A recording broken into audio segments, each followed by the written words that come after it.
দেখেন, আমি যে তত্ত্বের কথা বলতেছি এই তত্ত্ব যে সঠিক তত্ত্ব তার প্রমাণ ভারতেই আছে। ভারতের আরএসএস, শিবসেনা, বাজরাং দল, ঠিক আছে, এরা কিন্তু নিজেরা যেহেতু কট্টর উগ্র হিন্দুত্ববাদী বিশ্বাসী, ফলত তারা জানে যে কট্টর উগ্র হিন্দুত্ববাদ দিয়ে মানুষের ভোট নিয়ে তারা বিজয় অর্জন করে ক্ষমতা আসতে পারবে না। তখন আরএসএস, শিবসেনা, বাজরাং তারা কী করেছে, তারা তাদের মডারেট হিন্দুদের দিয়ে আরেকটা নতুন রাজনৈতিক দল তৈরি করেছে, তার নাম বিজেপি। বিজেপি একটা রাজনৈতিক দল, এইটা সরাসরি উগ্র হিন্দুত্ববাদ তার মেইন মতাদর্শের মধ্যে আছে লিখিতভাবে এরকম নয়, বরং তারা আরএসএস কর্তৃক নিয়ন্ত্রিত হয়। আরএসএস কট্টর উগ্রবাদ, তারা বাজরং দল, শিবসেনা কর্তৃক নিয়ন্ত্রিত, তারা কট্টর উগ্রবাদ। কিন্তু বিজেপি তারা সাধারণ হিন্দু, খুব যে হিন্দু ধর্মকে খুব ভালোভাবে মেনে চলে, খুব আল্লাহ মানে তাদের হিন্দু ধর্মের দিক থেকে খুব হিন্দু ধর্ম মেনে চলে এরকম কিন্তু সতী সাধু এরকম কিন্তু নয়, ঠিক আছে। তো সেক্ষেত্রে এই যে জামাত ইসলাম সহ আর যারা ইসলামের নামে রাজনীতি করতেছে, সেটা ইসলামী আন্দোলন বাংলাদেশের চরমনাই হোক, সেইটা জমিয়তে কি যেন ওলামা ইসলাম একটা আছে, আরও অনেক ইসলামের নামে যারা রাজনীতি করতেছে বাংলাদেশে, তাদের সকলের উচিত হবে তারা এরকম সাধারণ জেনারেল শিক্ষিত মুসলমান সন্তানদের দিয়ে একটা রাজনৈতিক দল তৈরি করবে। যেই কাজটা বিএনপি তাদেরকে অতীতে করে দিত, তারা যদি মনে করে যে এখন বিএনপি ছাড়াও তাদের এরকম একটা রাজনৈতিক দলের দরকার আছে, তাহলে এরকম একটা তারা সাধারণ মুসলমানদের এরকম একটা রাজনৈতিক দল তৈরি করবে, যেমন এনসিপি হতে পারে সেই রাজনৈতিক দল, যারা সরাসরি ইসলামী রাষ্ট্র প্রতিষ্ঠার রাজনীতি করবে না, কিন্তু এই দেশের মুসলমানদের, স্বাভাবিক মুসলমানদের যে অধিকার রক্ষার কথা সেটা বলবে, যেমন ওসমান হাদি করত, যেমন আমাদের জুলাইয়ের যে ছেলেমেয়েরা তারা করতেছে। এই ধরনের ছেলে মেয়েদেরকে যদি আপনি এগিয়ে দেন, তাহলে এরা হচ্ছে একটা কাল্ট ফিগারও তৈরি করতে পারবে, কেন যেহেতু সে সরাসরি ইসলামী নয়, ফলত এখানে ফতোয়া ফারাইজ আসবে না, মাসলাক আসবে না, মতবাদ আসবে না, আদর্শ আসবে না, শিরক বেদাত আসবে না, মানে এইগুলো নিয়ে মুসলমানদের ইসলামী দলগুলোর মধ্যে যে গণ্ডগোল সেগুলো আসবে না, তাহলে কাল্ট ফিগার একটা তৈরি করতে পারবে। 2 নম্বর, যেহেতু তারা সরাসরি ইসলামী নয়, মডারেট সাধারণ মুসলমান, সেহেতু তারা ডিপ স্টেটের আস্থা অর্জন করতে পারবে। ডিপ স্টেট যেগুলো নিয়ে অ্যালার্জেটিক, সেগুলোর বিষয়ে তারা টুকটাক ম্যানেজও করতে পারবে। ম্যানেজ করার মাধ্যমে তারা দেখা যাচ্ছে ক্ষমতায় যাবে। এবং আপনারা যে মন্দের ভালোটা চাচ্ছেন, যে মন্দের ভালো নিয়ে আপনারা গত 1 মাস যাবৎ ফেসবুক একদম তোলপাড় করে ফেলেছেন, সেই মন্দের ভালোর একমাত্র সমাধান এইটা। সেক্ষেত্রে যত ইসলামের নামে গণতান্ত্রিক রাজনীতি দল আছে, এদের সবকে তাদের রাজনীতি অফ করে দিয়ে দাওয়াতি কাজ করতে হবে। তারা দাওয়াতি ফিল্ড তৈরি করবে, সন্তান তৈরি করবে, প্রজন্ম তৈরি করবে। আর ওই মুসলমানের সন্তানরা স্বাভাবিক, যতদিন অন্তত গণতান্ত্রিক সিস্টেম আছে ততদিন সেই গণতান্ত্রিক সিস্টেমে তারা রাজনীতি করবে।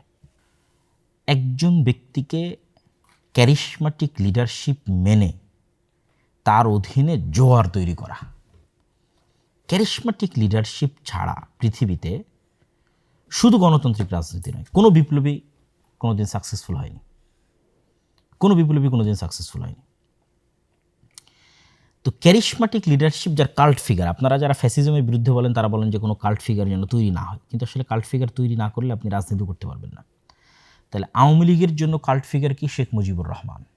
তাকে অবিসংবাদিত নেতা বানিয়ে, তাকে মর্যাদার সর্বোচ্চ পর্যায়ে পৌঁছিয়ে, তার আদর্শে আদর্শিত হওয়ার প্রেরণা জাগরিত করে তার নামে রাজনীতি করা, একটা নির্দিষ্ট কাল্ট ফিগারের তৈরি করে তার অধীনে রাজনীতি করা। যারা বিএনপি রাজনীতি করে তাদের জন্য কাল্ট ফিগার শুধু একটা নয়, 2টা, প্রেসিডেন্ট জিয়াউর রহমান, মরহুম প্রেসিডেন্ট, এবং বেগম খালেদা জিয়া। আমরা আল্লাহ সুবহানাহু ওয়া তাআলার নিকটে দোয়া করি আমাদের অতীতে চলে যাওয়া যারা রাজনীতিবিদ ছিলেন তাদের সকলের কোনো অকল্যাণ থাকলে আল্লাহ সেটি ক্ষমা করুক এবং তাদেরকে জান্নাতবাসী করুক, তাদের বিষয়ে আমরা কল্যাণের ধারণা রাখি। তো তাদের 2টা কাল্ট ফিগার, ফলত এই 2টাকে তাকদিস করার মাধ্যমে তারা তাদের রাজনীতি পরিচালনা করে। এই জায়গায় অন্য ইসলামী দলের তো সমস্যা আছে, জামাত ইসলামের সবচেয়ে বড় সমস্যা হচ্ছে জামাত ইসলামের যে কাঠামো, এই কাঠামোতে কখনোই কাল্ট ফিগার তৈরি হওয়া সম্ভব নয়। কেন এখানে ক্যাডার ভিত্তিক যোগ্যতার ভিত্তিতে এখানে রাজনীতি হয়। কেউ খুব ভালো এই জন্য তার ছেলে রাজনীতিতে আসবে এরকম কোনো ব্যবস্থাপনা এখানে নাই, এটা একটা ভালো দিক। কিন্তু কাল্ট ফিগার তৈরি না হলে গণতান্ত্রিক রাজনীতিতে আপনি সাকসেসফুল হতে পারবেন না। একজন ক্যারিশমাটিক লিডার লাগবে। যেমন এখন এনসিপির যারা রাজনীতি করতেছে তাদের মধ্যেও কিন্তু এখন পর্যন্ত কোনো একজন ক্যারিশমাটিক লিডার তৈরি হয়ে ওঠেনি যে সেই একজনের অধীনে সারা দেশের মানুষ একত্রিত হবে। আপনি যে কোনো বিপ্লব পৃথিবীতে দেখেন, পাকিস্তানের ইমরান খানের দিকে দেখেন অথবা ইরানের আয়াতুল্লাহ আল খামেনির দিকে দেখেন, যেখানেই দেখেন সেখানে একজনকে সবচেয়ে মহান এবং বড় করে তুলে ধরা হয় এবং তার পিছনে মানুষ একত্রিত হয়। এই জুলাইয়ের যে এটিকে আপনারা গণ অভ্যুত্থান বলতেছেন, এটি বিপ্লবে পরিণত না হওয়ার সবচেয়ে বড় আরেকটি কারণ হচ্ছে এই জুলাই একক কোনো নেতা ছিল না। যদি একক নেতা থাকতো এবং একক আদর্শে আদর্শিত বিশাল কর্মী বাহিনী থাকতো, তাহলে ওইটা কিন্তু অভ্যুত্থান না হয়ে বিপ্লবে পরিণত হয়ে যেত। এবং আজকে কিন্তু আপনাকে আবার নির্বাচন দেওয়া লাগতো না। যেমন আহমাদ আশ-শারা কি নির্বাচন দিচ্ছে, আর অন্তর্বর্তীকালীন সরকারই 5 বছর 6 বছর দেশ পরিচালনা করতেছে। কেন এখানে একক নেতৃত্বের অধীনে সবাই একত্রিত হয়েছে এবং তার প্রতি আস্থা রেখে, ঠিক আছে, তার অধীনে তার আদর্শে আদর্শিত হয়ে একদল কর্মী বাহিনী তৈরি হয়েছে। তাহলে যারা ইসলামের নামে রাজনীতি করতেছেন তাদের তো কোনো কাল্ট ফিগার নাই, আবার তারা শত মত আর দলে বিভক্ত, কত ফতোয়া তার হিসাব নাই। এর কাছে ও বিভ্রান্ত, ওর কাছে ও ভ্রান্ত, ওর কাছে ও বেদাতি, ওর কাছে ও শিরক। এগুলোর মধ্যে অবশ্যই কিছু সত্যতা কিছু থাকবেই, থাকবে না তা নয়। কিন্তু আমি সরাসরি আজকের আলোচনা কিন্তু আমি সরাসরি আপনাদের যে একজন ইসলামিক স্কলার সেই হিসেবে কিন্তু আলোচনা করতেছি না। আজকে বিশ্লেষণ করছি জাস্ট একজন গণতন্ত্রের রাজনীতির একজন কোর দেশের নাগরিক হিসেবে একটা বিশ্লেষণ করতেছি। দ্বিতীয় যেটি বড় বাধা যারা ইসলামের নামে রাজনীতি করছেন, তো ইসলামের নামে রাজনীতি করার প্রথম বাধা কি বললাম, যে আপনাদের কোনো কাল্ট ফিগার তৈরি হওয়া সম্ভব নয়, ঠিক আছে। জামাত ইসলামের নিজের ফ্রেমের কারণে সম্ভব নয়। আর ইসলামী দলগুলো সব বিভিন্ন মাযহাব, মতবাদ, আদর্শে একজনের কাছে আরেকজন কাফের, আরেকজনের কাছে আরেকজন শিরক, মুশরিক। ফলত এখানে কেউ একক নেতৃত্বের অধীনে এসে একত্রিত হবে সেটার কোনো পসিবিলিটি নাই বললেই চলে। আর ওই পসিবিলিটি যদি না থাকে কোনো দিন আপনি ক্ষমতায় যেতে পারবেন না। এটা just full stop, note down করে রাখবেন যারাই আপনার ইসলামের নামে রাজনীতি করতেছেন, গণতান্ত্রিক করেন অগণতান্ত্রিক করেন। 2 নাম্বার ডিপ স্টেট, যেটা আপনারা খুব ভালোভাবে এই 2026-এর ইলেকশনের পরে দেখলেন যে কারচুপি এবং ইঞ্জিনিয়ারিংয়ের মধ্যে যে ডিফারেন্স, যে পার্থক্যটা, যে কারচুপি মানে দিনের বেলা গিয়ে ভোট কেন্দ্র দখল করা, ঠিক আছে, ভোট কেন্দ্র দখল করে জাল ব্যালট বাক্স ভরা, এটা হয়নি। কিন্তু ইঞ্জিনিয়ারিং, ফলাফল ঘোষণা, ইঞ্জিনিয়ারিং। তো ডিপ স্টেট যে শুধু ফলাফল ঘোষণা ইঞ্জিনিয়ারিং করবে বিষয়টি কিন্তু সেরকম নয়। ডিপ স্টেট আরও বহু ক্ষেত্রে তাদের প্রভাব থাকে। ডিপ স্টেট মানে ছায়া রাষ্ট্র। ছায়া রাষ্ট্র যদি আপনি আরও ভালোভাবে বুঝতে চান তাহলে বুঝতে পারবেন যে ডক্টর ইউনূস কেন সাকসেসফুলি কাজ করতে পারেনি। কেন বাংলাদেশের যে ডিপ স্টেট এইটা তাকে সাকসেসফুলি কাজ করতে দেয়নি। প্রতিটা রাষ্ট্রের ডিপ স্টেট থাকে, আমেরিকারও ডিপ স্টেট আছে। তো ওই ডিপ স্টেটের সক্ষতা শুধু জনসমর্থন দিয়ে হয় না। যেটা আমি বহুবার বলেছি যে আপনাদের 16 কোটি মানুষের ভোটের মূল্য প্রথম আলোর কাছে একটা খড়ের টুকরাও নয়। এই কথাটা আপনারা আমার বহু বক্তব্য শুনেছেন। কেন বলেছি এটা? কেন প্রথম আলো হচ্ছে ডিপ স্টেটের পার্ট, ঠিক আছে। তো এই জিনিসটা আপনাকে বুঝতে হবে যে ডিপ স্টেট মানে আপনারা সব 16 কোটি মানুষ ভোট দিয়ে দিলেন আর ডিপ স্টেট পরিবর্তন হয়ে গেল, এটা কিন্তু না।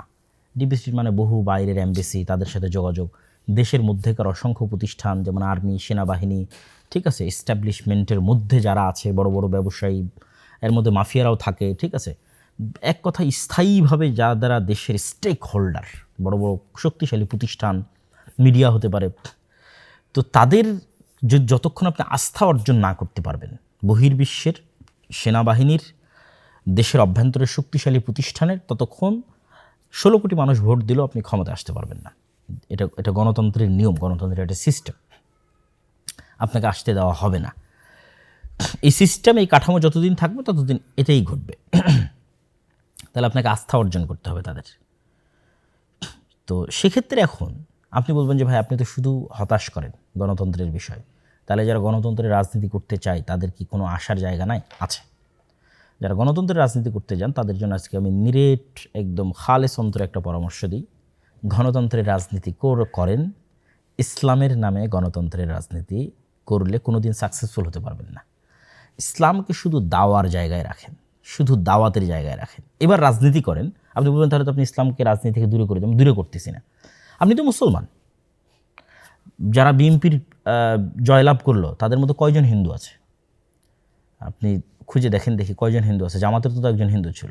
তাহলে বিএনপির যতজন বিজয় লাভ করলো তাদের 99% মুসলমান। শুধু কি মুসলমান, আমি এমন 2-1জনকে চিনি যারা 5 ওয়াক্ত সালাত আদায়কারী, 5 ওয়াক্ত সালাত জামাতের সাথে আদায় করে, অন্য মানে গণতন্ত্র বাদে অন্য আর সকল বিষয়ে সর্বোচ্চ বিশুদ্ধ আকীদা লালন করে, ঠিক আছে। এরকম অসংখ্য জনকে আমি চিনি যারা এই নির্বাচনে যারা জয়লাভ করে এসেছে বিএনপি থেকে।